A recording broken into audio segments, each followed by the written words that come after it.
Alam nyo guys, ang mga pangyayari, mga story sa buhay namin ni Papa John. Kung ako lang guys, ayaw ko na talagang balikan guys yung mga pangyayari sa buhay namin ni Papa John. Kasi makaiyak lang talaga ako guys. Yung nangyari sa kanya, yung dialysis siya, yung na-hospital siya guys. Alam nyo, kahirap talaga ng buhay guys. Kung mahirap ka lang, kung walang-wala ka talagang pera. Kasi naranasan talaga namin Papa John guys, na na-admit siya na walang-wala talaga kami. At pinag-pray lang talaga namin na si Lord na lang bahala mag-provide sa aming mga allowance doon sa hospital.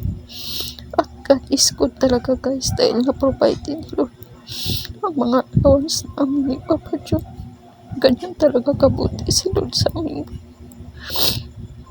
Nagaiyak talaga ako guys kasi hindi ko talaga ma-explain ang kabutihan ni Lord sa aming buhay.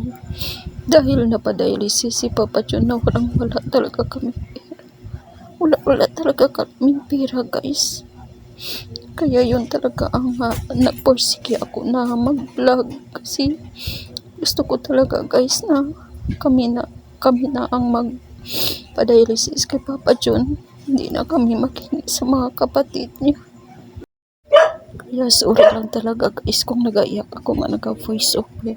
Mababaw lang talaga yung luha ako guys.